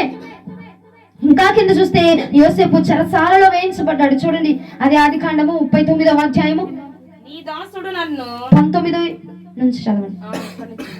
నీ దాసుడు నన్ను చేసనని తన భార్య తనతో చెప్పిన మాట విన్నప్పుడు కోపముతో మండిపడి అతనిని పట్టుకొని రాజు ఖైదీలు బంధింపబడి చెరసాలలో వేయించెను. అక్కడ చెరసాలలో ఉండెను. అయితే యెహోవా యోసేపునకు తోడయ్యుండి అతని యందు కనికరపడి అతని మీద ఆ చెరసాల యొక్క అధిపతికి కటాక్షము కలుగునట్లు చేసేను. అతని మీద ఆ చెరసాల అధిపతికి ఏం కలిగించాడంట? కటాక్షము కలిగించాడంట. కటాక్షమును కలిగించి ఎక్కడైతే చెరసాలలో వేయించబడ్డాడో ఆ చెరసాల యొక్క అధిపతికి కటాక్షము కలిగించి ఇతని మీదకి ఏమీ రాకుండా, ఏ దెబ్బ, ఏ గాయము తినకి తగలకుండా ఆ చెరసాలలో తినకి కటాక్షమును కృపను చూపించాడంట పరిశుద్ధాత్మ దేవుడు. ఎందుకు యోసేపు ఆ భార్యని చెరపలేదు, ఆ భార్యతో నివాసం చేయలేదు, ఆ భార్యని పాడు చేయలేదు, ఆ భార్యని హతమార్చలేదు. కానీ తను చేశాడు అని నిందపడింది. ఆ నిందను కూడా ఒప్పుకొని ఏం మాట్లాడాలి? అయ్యా, నువ్వు నాకు మాట ఇచ్చావు, కళ ఇచ్చావు, ఆ కళ చొప్పున నేను నడుచుకుంటూ వెళ్తున్నాను కదా, మధ్యలో ఈ ఆటంకాలు ఏంటయ్యా, ఈ యొక్క అవమానాలు ఏంటయ్యా అంటే పరిశుద్ధాత్మ దేవుడు యోసేపుతో చెప్పుచున్నమాట. యోసేపా, నేను పనిదానిగానో పనివాడిగానో లేదంటే వాడికి ఊడగం చేసేవాడిగానో వీడి కూడగం చేసే వాళ్ళగా పెట్టాలనుకోవట్లేదు నిన్ను ఒక రాజుగా, అనేక మందికి రాజుగా, అనేక మందికి సలహా ఇచ్చేవాడిగా నిన్ను పెట్టాలనుకుంటున్నాను యోసేపా అని చెప్పి పరిశుద్ధాత్మ దేవుడు మాట్లాడాడు. పోతీఫర్ భార్యని కనుక చేసుకుంటుంటే రెండో వాడిగా, సెకండ్ హ్యాండ్ గా మారిపోయాడు. తన స్థానం ఎలా ఉండేదో, తన విధానం ఎలా ఉండేదో తెలియదు. నువ్వు కూడా సెకండ్ హ్యాండ్ భక్తులు, సెకండ్ హ్యాండ్ విధానాలు, వారిని చూసి చేయడం, వీళ్ళని చూసి చేయడం చేయొద్దు. నీకంటూ, నీ భక్తి కంటూ ఒక విధానం ఉన్నది. నీకంటూ ఒక స్పెషల్ గా నీ రూట్ లో నువ్వు వెళ్ళి నువ్వు దేవుడు కనపరచు. వాళ్ళు చేశారమ్మా, వాళ్ళు చప్పట్లు కొట్టారు, నేను చప్పట్లు కొట్టాలి, వాళ్ళు ఎగిరాడు, నేను ఎగరాలి, లేదంటే వాళ్ళు పెద్ద పెద్ద మీటింగ్లు పెట్టారు, నేను పెద్ద పెద్ద మీటింగ్లు పెట్టాలి. నీకొద్దు. నీ స్టైల్ ఏంటో, నీ విధానం ఏంటో, నువ్వు భక్తి చేస్తే ఎలా ఉంటుందో, నువ్వు దేవుడిని కనపరిస్తే ఎలా ఉంటుందో అది నువ్వు చూపించు. వేరే వాడిది నీకు అనవసరం, వేరే వాళ్ళది నీకు అవసరం లేదు. దేవుడు నిన్ను గణపరచాలనుకుంటే నిన్నుగా హెచ్చిస్తాడు తప్ప పక్కనోడిని తీసుకొచ్చి, పక్కనోడిది లాగి పెట్టి తీసుకొచ్చి నిన్ను ఆ స్థానంలో కూర్చుండబెట్టడు. నీకంటూ ఒక ప్రత్యేకమైన స్థానం ఉన్నది. నిన్ను దేవుడు ఒక రాజుగా, రాణిగా నిన్ను నిలబెట్టాలనుకున్నాడు. కాబట్టి నీకెంతో శోధన, ఎంతో శ్రమ. నువ్వు మందిరానికి వెళ్తానా, ఏం చేస్తున్నా, నీకు ఒక కుటుంబంలో శ్రమ, ఆటంకాలు వస్తూనే ఉన్నాయి. నీ కుటుంబము, నువ్వు పని చేస్తానే ఉన్నావు కానీ ఆ రూపాయి నిలవట్ల. కష్టపడుతున్నావు, ప్రయాసపడుతున్నావు, రూపాయి ఇంట్లో నిలవట్ల. ఎందుకో తెలిసినా శ్రమ, శోధన. ఎందుకంటే నువ్వు మందిరానికి వెళుతున్నావు కాబట్టి శోధన వస్తుంది. ఇది తెలిసింది కాబట్టి మందిరం మానేనా డబ్బులు వస్తాయి అనుకోబాక. ఆ డబ్బులు కూడా పోతాయి. మందిరానికి వస్తేనే, దేవుణ్ణి గణపరిస్తేనే దేవుడు. యోసేపు అబ్బో వెనక్కి వెళ్ళిపోదాం, ఇంటికి వెళ్ళిపోయి అన్నల కాలు పట్టుకుందాం అనుకోలేదు. జ్ఞాపకం ఉంచుకో, ఎన్ని శోధనలైనా పర్వాలేదు, నా పైకి లగిసేంత వాటికి కూడా నేను ప్రయాణం చేస్తూనే ఉంటా అని చెప్పి వెళ్తూనే ఉన్నాడు. ఎన్ని జరిగినా ఏం మాట్లాడలేదండి యోసేపు. ఏం మాట్లాడకుండా ఏది జరుగుతుందో అది జరగని అని కాముగా మౌనంగా ఉండిపోయి వచ్చేసాడు. ఈ రోజు నీ పరిస్థితుల్లో కూడా నువ్వేం చేయాలంటే, నీ కుటుంబంలో అపవాది వేళ రేగుతున్నా, రోగములు వస్తున్నా, బలహీనతలు వస్తున్నా, మౌనంగా ఉండి ప్రార్థించు చాలు.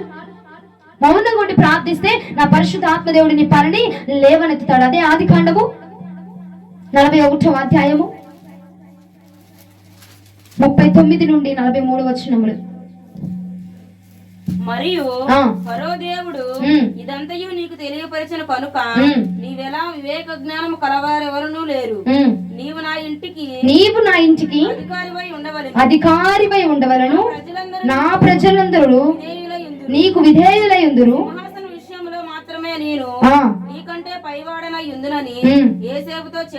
చాలా ఇక్కడ ఏమొచ్చింది, అధికారం వచ్చింది యోసేపు. చూడండి, నీవు నా ఇంటికి అధికారివై ఉండవలను, నా ప్రజలందరూ నీకు విధేయులై ఉంటారు. హల్లెలూయా, హల్లెలూయా.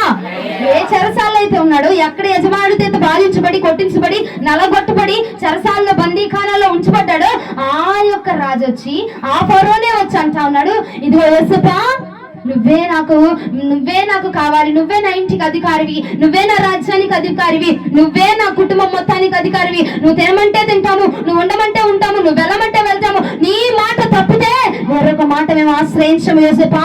ఎందుకంటే నీలాగా దేవుడికి లోపడేవాడు ఎవడు, నీలాగా దేవుని మాట వినేవాడు ఎవడు, నీలాగా దేవుని యొక్క మాటను విని మాకు బోధించేవాడు ఎవడు యోసేపా అని చెప్పి. అంటే బంధకాలాల్లో ఉండవాడు ఎక్కడికి వచ్చి కూర్చున్నాడు, రాజు తర్వాత రాజు పోస్టును పొందుకునే కృప పరిశుద్ధాత్మ దేవుడు తనకు దయచేశాడు. హల్లెలూయా. అదే అధ్యాయం చివరిలో మనం చూసుకుంటే కనుక తన అన్నలు ఎవరైతే మొదట్లో అవమానించారో, నిందించారో, వారు కూడా వచ్చి తన యొక్క తమ్ముడు పాదాల దగ్గరికి వచ్చి నమస్కారం చేయడము మనము 42వ అధ్యాయంలో చూడగలుగుతామండి. ఎందుకంటే దేవుడు ఒక్క మాట మీరు జ్ఞాపకం ఉంచుకోండి, నీ పన లేవనెత్తడానికి ఎన్ని సమస్యలు, ఎన్ని ఆటంకాలు దేవుడు కలగచేస్తా ఉన్నాడు. హల్లెలూయా.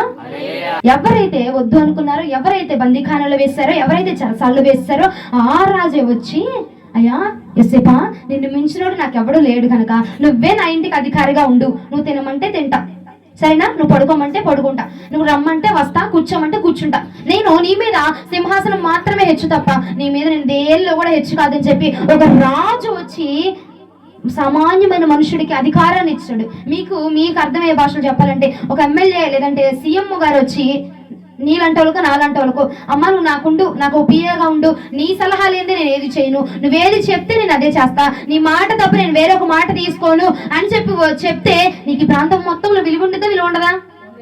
సీఎం గారి పిఏ నువ్వు అక్కడ. హల్లెలూయా. ఇంకా అర్థం కాలేదా? అర్థమైందా? అర్థం కాలేదా? అంత గొప్ప ఘనతనిచ్చాడండి దేవుడు. పోతీఫరు భార్యను చేసుకుంటే గనక అమ్మో నాకు ఇదేనేమో, ఇక్కడ దేవుడు నా తలను పైకి ఎత్తేస్తాడేమో అని చెప్పి అక్కడ ఆగిపోలా, ఇంకా ప్రయాణం చేస్తా ఉన్నాడు. చెరసాలైన, బాధలైన, సమస్యలైన దేనిలోకైనా వచ్చి ప్రయాణం చేస్తూ మౌనంగా ఉన్నాడు. దేవుడు తన పనులు లేవనెత్తాడు. 42వ అధ్యాయము 5-6 వచనాల్లో కనుక ఒక్కసారి చూడండి, నేను ముగిచ్చేస్తాను ఇక. ఆదికాండము 42వ అధ్యాయము 5-6 వచనములు. కరువు కానాను దేశంలో ఉండెను కనుక ధాన్యము కొనివచ్చిన వారితో కూడా ఇశ్రాయేలు కుమారులను వచ్చిరి.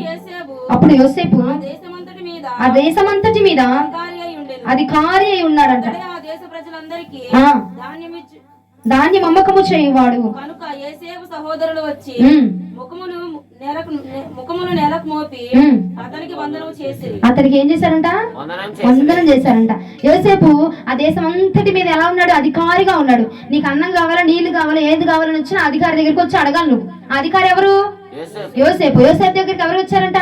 ఇశ్రాయేలు కుమారులు, అంటే యోసేపు యొక్క అన్నలు. ఎవరైతే గుంట్లో పడేశారు చూసావా, ఎవరైతే తోసేశారో, ఎవరైతే అంగించింపేశారో వాళ్ళు వచ్చి యోసేపు దగ్గరికి వచ్చి సాష్టాంగపడి నమస్కారం చేశారంట. పాదాలు వంచేసి యోసేపు యొక్క పాదాల మీద పడిపోయి ముఖములంతా నేలకి ఆనుకునేంత వరటికి పాదాల మీద పడిపోయి వందనాలు చేశారంట. హల్లెలూయా. ఎవరైతే పడదోశాడో, ఎవరైతే వద్దన్నాడో, ఎవరైతే చీ అన్నాడో వాడే వచ్చి ఇప్పుడు ఆ యొక్క యోసేపు కాళ్ళ దగ్గర కూర్చుండి యోసేపు కాళ్ళకు నమస్కారం చేస్తున్నాడు. ఈ రోజున నీ కుటుంబంలో, నీలో, నీ జీవితంలో ఎవరైతే నిన్ను వద్దనుకున్నారో, ఎవరైతే నువ్వు లేదు, నీ వల్ల ఏది జరగదు, నువ్వు అవసరం లేదు అనుకున్నారు చూసావా, వారందరి ముందు నీ పనులు లేవనెత్తపోతా ఉన్నాడు నా పరిశుద్ధాత్మ దేవుడు. నా పరిశుద్ధాత్మ దేవుడు నీ పనులు లేవనెత్తి ఎవరైతే వద్దనుకున్నారో, ఎవరైతే చీ అనుకున్నారో వారందరూ వచ్చి ముఖంలో నేలను మోపబోతున్నారంటండి. హల్లెలూయా.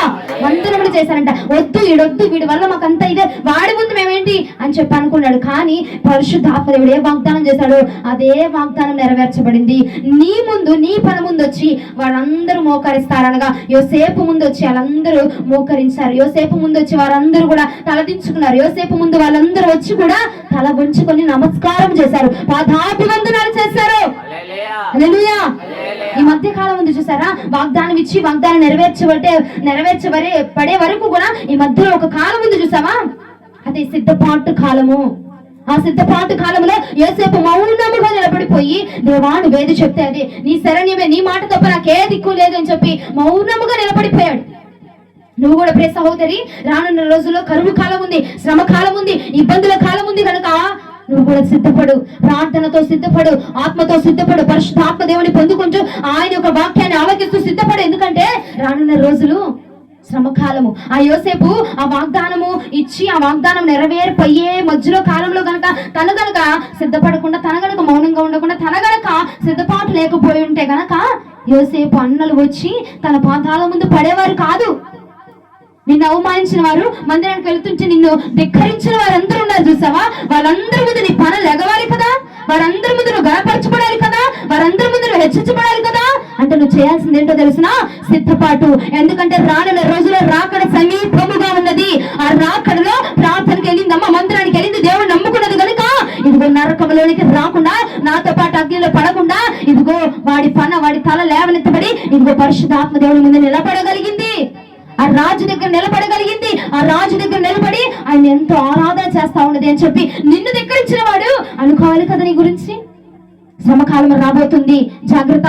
ఇబ్బందుల కాలం రాబోతుంది, శోధన కాలం రాబోతుంది, ఇదిగో చీకటి రాబోతుంది. కనుక నువ్వు ఉన్న ఈ సమయంలోనే, ఈ కాలంలో నువ్వు సిద్ధపడు.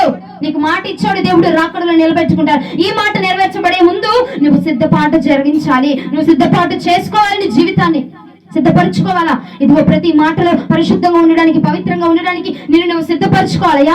ఈ మాట మాట్లాడితే నేను అక్కడ తప్పు పడిపోతాను, తప్పుగా అయిపోతాను, నీ దృష్టికి ఎక్కడైతే నాలో మలినం కనిపించేసిద్దు అని చెప్పి మాట మాట్లాడే ముందు కూడా ప్రార్థించి మాట్లాడాలి. హల్లెలూయా, హల్లెలూయా. బాప్తిజం తీసుకున్నంత మాత్రం కాదండి, మనకంటూ ఒక సిద్ధపాటు కావాలి. ఇదిగో మందిరానికి వెళ్ళిపోయినంత మాత్రాన కాదు, వాక్యం వినేసినంత మాత్రాన కాదు, సిద్ధపాటు లేకపోతే రాకడలో ఎత్తపడలేము. నీవు సిద్ధపడి నీ బిడ్డను సిద్ధపరిచి, శోధన కాలం, శ్రమ కాలం వస్తుంది కనుక, కరువు కాలం వస్తుంది కనుక, లేమి కాలం వస్తుంది కనుక, ఆ లేమి కాలంలో కొద్ది రోజుల తర్వాత అండి వాక్యం మీరు అట్లా వచ్చి కూర్చొని వినడానికి కూడా నాలా చెప్పే వాళ్ళు ఎవరు ఉండరు. వాక్యం వినే యొక్క కృప కూడా ఉండదంట కొద్ది కాలంలో, కొద్ది రోజుల్లో. ఎంతమంది వచ్చి ఇప్పుడు ఎంతో మంది సేవకులు వచ్చి మీ తలల మీద చేతులు వేస్తున్నారు, కానీ తర్వాత కాలంలో ఇది కృప ఉండదు. సేవకులు వచ్చి నీ తల మీద చేయడం ఉండదు, వాక్యం చెప్పడం ఉండదు, నువ్వు వాక్యం వినడం ఉండదు. ఎందుకంటే అంతరించిపోతున్నది, రాకడ సమీపముగా ఉన్నది. కాబట్టి వాక్యమును వినడానికి, వాక్యం చెప్పడానికి మీరు వినే కృప ఉండదు, చెప్పే కృప ఉండదు. కాబట్టి ఉన్న ఈ కాలంలోనే వాక్యాన్ని శ్రద్ధగా విని నిన్ను నువ్వు సిద్ధపరచుకో. అయ్యా, నేను నీ కోసం ఎలా సిద్ధపరచబడాలి, నా నోరు ఎలా సిద్ధపరచబడాలి, నా యొక్క శరీరం ఎలా సిద్ధపరచబడాలి, నేను ఎలా సిద్ధపరచబడాలి అని చెప్పి ప్రార్థన చేసి, అయ్యా నా నోటి నుంచి బూతు మాటలు రానివ్వకుండా నీ కృప దయచేసి నా నోటిని పవిత్రపరచు అని నీ నోటిని సిద్ధపరచుకో. నా కళ్ళు నిన్ను చూడడానికి మాత్రమే, చెడు చూపులు, చెడు వ్యసనాలు, లేదంటే టీవీ షోలు, నాటకాలు ఇవన్నీ చూడకుండా నా కంటిని అయినా భద్రపరచు. ఎందుకంటే రాకడలో ఉంది. ఓ సినిమాలు, సీరియల్ చూస్తున్నా అమ్మలారా, మీరు జ్ఞాపకం ఉంచుకోండి. నువ్వెంత మందిరానికి వెళ్ళినా, ఎంత పరిశుద్ధంగా ఉన్నా, ఎంత బాప్తిజం తీసుకున్నా, ఎన్ని చర్చలకు వెళ్ళినా, ఎంత మంది సేవకులతో నీ నెత్తి మీద చేతులు వేయించుకున్నా సరే రాకడలో ఉన్నది. కనుక ప్రతి దానికి లెక్క చూస్తాడు పరిశుద్ధాత్మ దేవుడు. నీ కళ్ళతో కనుక సినిమాలు చూస్తూ అమ్మ ఏముందిలే, నాటికలే టైం పాస్ గా చూస్తున్నాను, ఏముంది మరలా నాటికి అయిపోగానే వచ్చి ప్రార్థన చేసేస్తున్నాను, నేను నాటికి అయిపోగానే వచ్చి నేను మరలా దేవుడిని మరలా వాక్యం చదివేసుకుంటాను. ఏం ప్రయోజనంలా, నువ్వు చేస్తున్న ఒక మచ్చ ఆల్రెడీ ఉంది. ఎంత పరిశుద్ధమైన వైట్ డ్రెస్ వేసుకున్నా మరక ఉందనుకో, దాని మీద ఉపయోగం ఉండిద్దా? ఆ మరక కనిపించిందా, కనిపిస్తుందా? వైట్ డ్రెస్ వేసుకున్నా నేను, మధ్యలో ఒక మరక ఉంది, ఒక బ్లాక్ కలర్ మరక. మీరు నా డ్రెస్ మొత్తం చూస్తారా, ఆ మరకనే చూస్తారా? ఆ మరకే కనబడితే నీవు కూడా ఎంత భక్తి చేసినా, ఎంత మందిరానికి వెళ్ళినా, ఎన్నిసార్లు మందిరం చుట్టూ తిరిగినా, ప్రియ సహోదరుడా, బాప్తిజం లేకపోయినా వ్యర్థమే. మందిరంకి వెళ్తూ నువ్వు సినిమాలు చూస్తూ, నాటికలు చూస్తూ, రీల్స్ చూస్తూ, అయి తిప్పుతూ ఇవి తిప్పుతూ చేస్తున్నా భక్తి వ్యర్థమే, వేస్ట్ అయిపోతుంది నీ భక్తి. రాకడ ఉన్నది కనుక కరువు కాలం సమీపించబోతుంది. ఆ వాగ్దాన కాలము, వాగ్దానము దేవుడు చేసిన వాగ్దానం నెరవేరే సమీపం రాబోతూ ఉన్నది కనుక ఆ యొక్క కాలములో నీవు కనుక ఇప్పుడే సిద్ధపడితే ఆ యొక్క కాలంలో శ్రమ పొందకుండా ఉంటావు, ఆ యొక్క కాలంలో కరువు పొందకుండా ఉంటావండి. పరువుకి దేవుడు ఒక కళ చూపించి, ఇదిగో 7 సంవత్సరాలు సమృద్ధినిస్తున్నాను, 7 సంవత్సరాలు కరువు కాలం రాబోతుంది కనుక ఈ కాలంలో నువ్వు సిద్ధపడు, ఈ యొక్క పంటను నువ్వు సిద్ధం చేసుకొని ఆ కరువు కాలంలో తిను అని చెప్పి యోసేపు ద్వారా మాట్లాడితే, యోసేపు అప్పుడు అన్నాడు, ఇదిగో నీలాగా మాట్లాడేవాడు ఎవడున్నాడు, నీలాగా దేవుడి గురించి మాకు చెప్పేవాడు ఎవడున్నాడు, ఇదిగో నువ్వే నా ఇంటికి అధికారివి నువ్వు అని చెప్పి యోసేపు నిలబెట్టిన ఫరో యోసేపు నిలబడడం బట్టి 7 సంవత్సరాలు కరువు కాలంలో కూడా వాళ్ళు పోషించబడ్డారు. దేనికో తెలుసునా, ముందున్న 7 సంవత్సరాలు కూడా సమృద్ధిలో వారు సిద్ధపాటు కలిగించుకున్నారు, సమకూర్చుకున్నారు. నీవు కూడా రాకడ శ్రమ కాలం రాబోతుంది కనుక నీ భక్తిని సమకూర్చుకో, ప్రార్థన జీవితాన్ని సమకూర్చుకో, వాక్యాన్ని సమకూర్చుకుంటేనే ఇదిగో రాకడలో నిలబడగలుగుతామండి. నువ్వెన్నిసార్లు మరలా చెప్తున్నా, నువ్వెన్ని మందిరాలకు వెళ్ళినా, ఎంతమంది పాస్టర్లో నీ నెత్తి మీద చేతులు వేయించుకున్నా ఫలితము ఉండదు. నీవు సిద్ధపడితేనే, నీవు పరిశుద్ధంగా ఉంటేనే పరలోక రాజ్యంలో మనం కనబడతాము. నేను నిన్ను చూడాలన్నా, నువ్వు నన్ను చూడాలన్నా, నువ్వు నేను పరిశుద్ధంగా ఉంటేనే అక్కడ కనబడతాం. ఎన్ని చెప్పినా, నేనెంత చెప్పినా, నువ్వెంత చెప్పినా పరిశుద్ధత అనేది లేకపోతే, నీతి అనేది మనలో లేకపోతే అండి మనం ఎన్ని చేసినా వ్యర్థమే. ప్రియ సహోదరుడా, రాకడ సమీపంగా ఉంది కనుక బాప్తిజం తీసుకొని వారు బాప్తిజం తీసుకోండి, మారు మనసు లేని వారు మారు మనసు పొందండి. ఎందుకంటే రాకడ సమీపముగా ఉన్నది.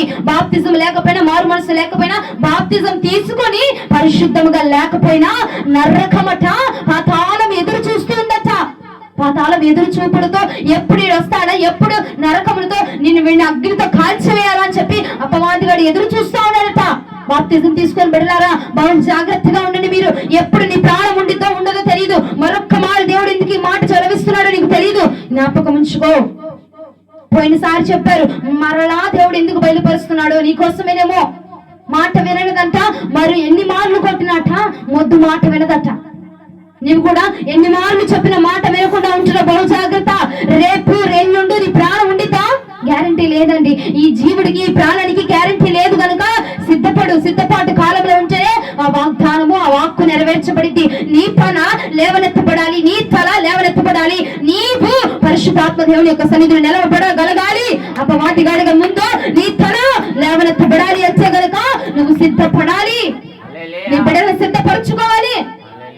నేను మందిరానికి వెళ్ళిపోతే సరిపోతుంది అనుకోవద్దు. నీ బిడ్డలను కూడా మందిరంలో కూర్చుండబెట్టాలి, నీ బిడ్డలను కూడా దేవునికి దగ్గర చేయాలి.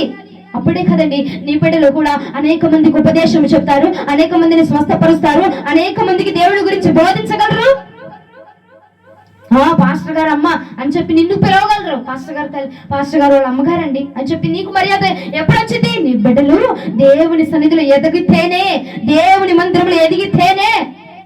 రాసిపుచ్చుకోలేదండి. వారసత్వం అయ్యగారు మా పాస్టర్ గారు పూర్వపు కాలం పాస్టర్ గారు, వాళ్ళ అబ్బాయే వాళ్ళ మనవడే వాళ్ళ అది కాదు, రాసిపుచ్చుకోలేదు. దేవుడు ఎవరిని ప్రేరేపిస్తే, దేవుడు ఎవరిని పిలిస్తే పిలవబడిన వాడు మాత్రమే దేవుని సేవకుడిగా ఏర్పరచబడతాడు. హల్లెలూయా. నిన్నే పిలుస్తున్నాడేమో, నీ బిడ్డలు పిలుస్తాడేమో, నీ బిడ్డలే ఏర్పాటు చేసుకుంటాడేమో. సిద్ధపరచు, ఇప్పటి నుంచే సిద్ధపరచు, నీ బిడ్డలు సిద్ధపరచు. నిన్ను సిద్ధపరచుకో. రాకడలో ఇదిగో దేవుని ముందు నిష్కలంకురాలిగా, పవిత్రురాలిగా, పరిశుద్ధురాలిగా నువ్వు కనపరచబడాలి. ఆ 7 సంవత్సరాల కరువులో కూడా యోసేపు సమృద్ధిగా పోషించబడ్డానికి కారణం ఏంటో తెలిసిన? ముందుగా సిద్ధపాటు చేసుకున్నాడు ఆహారాన్ని.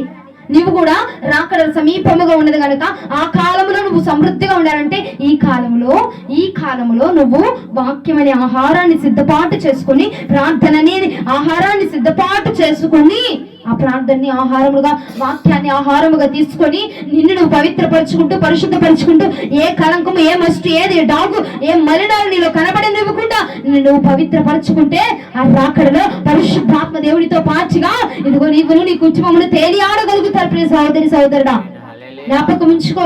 శ్రమ కాలము త్వరగా రానై ఉన్నది. పనులు చేసుకుంటూనే చనిపోతున్నారమ్మా. నీ ప్రాణం ఎక్కడికి వెళ్ళింది చెప్పు?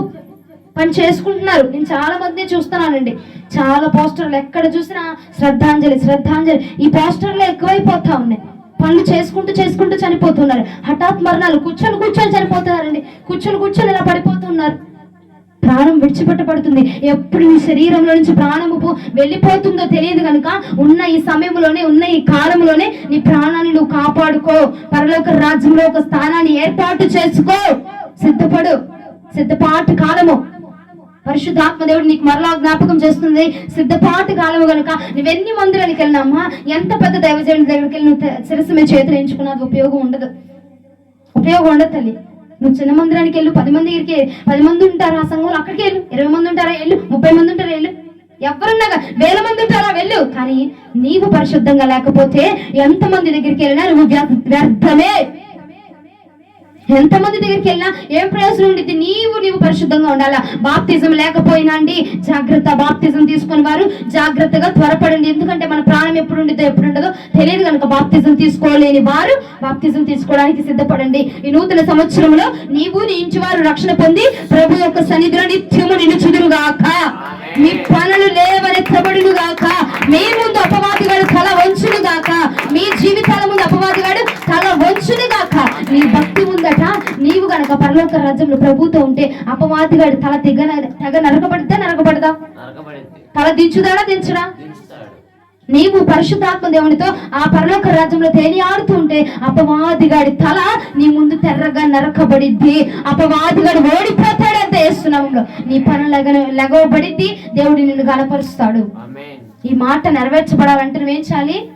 సిద్ధపడాలి. నిన్ను నువ్వు సిద్ధపరచుకోవాలి. ప్రార్థనతో, వాక్యముతో నిన్ను నువ్వు సిద్ధపరచుకొని నిన్ను నువ్వు పవిత్రపరచుకోవాలయా. నా నోట్లోంచి ఏమైనా తప్పులు వస్తుంటే నన్ను క్షమించి నేను మరలా మాట్లాడుకున్న కృపద ఇచ్చి, నా ఆలోచన ఏమైనా పాపంగా వస్తున్నాయా నన్ను మార్చు అని చెప్పి ప్రతి ఒక్క అవయవంలో ఉన్న, శరీరంలో ఉన్న ప్రతి అవయవాన్ని బట్టి ఎత్తిపట్టి ప్రార్థన చేసి నిన్ను నువ్వు పవిత్రపరచుకుంటే పరిశుద్ధపరచబడతాము.